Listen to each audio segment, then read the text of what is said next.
My day starts with a 15-minute drive to school.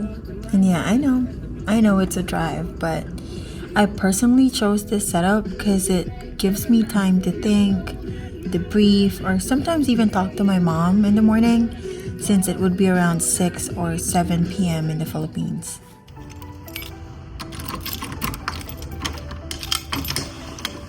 I always try my best to get to school around 7:15 and 7:30 because if I do that, it gives me enough time to gather myself and do any printing or preparations I need to do for the rest of the day, so I don't feel harassed or in a rush, and it really does set the tone for the rest of my day.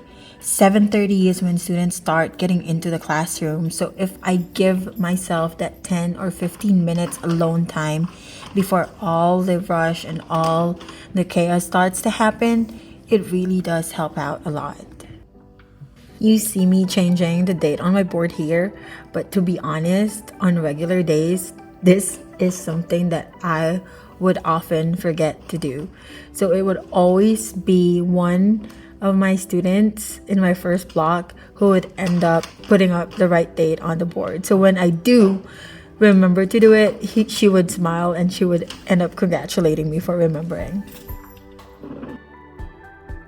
This is one hat that has saved me so much preparation time. So I have been making my own packets, especially when we're doing a novel or a short story or something that will take more than a day. And let me tell you, they really are life changing. So once I've print these packets out, of course I will print them out here in school, I would do this because they're already stapled, right? But there's like this annoying fold that happens right where the staples are. So I would use a masking tape to wrap around the pages so they stay together and they don't become annoying, and it helps the packet remain intact.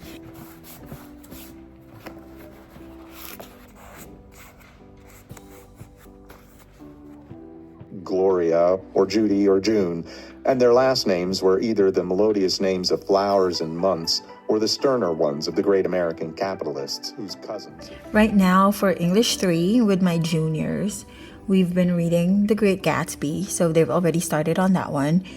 For my 10th grade students for English 2, they will be starting on Macbeth.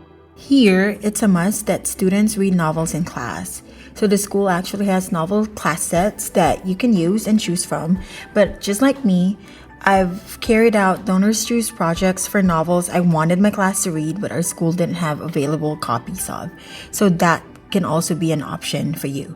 Depending on the class and on the book, I either read to the class or play the audiobook version, just like what I'm doing here with The Great Gatsby. Either way, I make sure to pause for discussion. Why do you think if he doesn't know a single soul that comes to his party, why do you think he throws these parties? If we won't be lonely. For him to not feel lonely. In a big house. That's a really good inference. What else? Any other thoughts? Like, he doesn't know anyone and these people are crazy. Yes. I mean, why did Diddy throw parties? What? Why did Diddy throw parties? I swear some of the comments and ideas of these students will throw you off, but that's normal. You just have to be able to find a way to circle them back to the topic, the idea, or the correct way of thinking. If the comment's really irrelevant, then find a way to tell them that respectfully.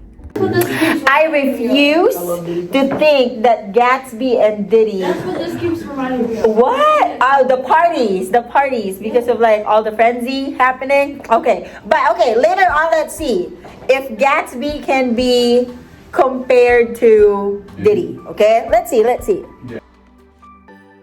Our schedule is divided into 4 90-minute blocks, and for this semester, I teach for the first 3 blocks, and then I have my planning on the 4th block after students' lunch. So the students' lunch ends around 1:15, and you have a choice. You can eat your lunch while rendering your lunch duty, or you can do it during your planning.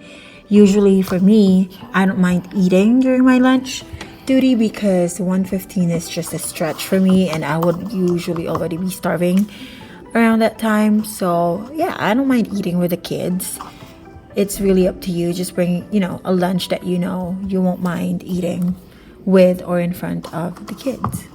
Being in a charter school is definitely different than being in a regular public school because teachers, based on my observation in charter schools, since we're smaller, play more roles. You have to wear more hats. My days in general are easy. I can definitely not complain about my students, but there are days when you don't get to enjoy your planning or you don't get to do what you need to do during that time because you get called out for IEP meetings and stuff like that. But it's not every day. But just like everywhere else, there's a perk when it comes to being in a public school, in a big public school, and there's also a perk when it comes to being in a small charter school like where I am right now. And honestly, for me, it's just, students are few, class sizes are smaller, and students are generally more manageable. And that alone is a big win for me. Mondays through Thursdays, we get off at 3:45, but on Fridays, students get off at 12, and teachers, if we have a meeting, get off around 2 or 2:30.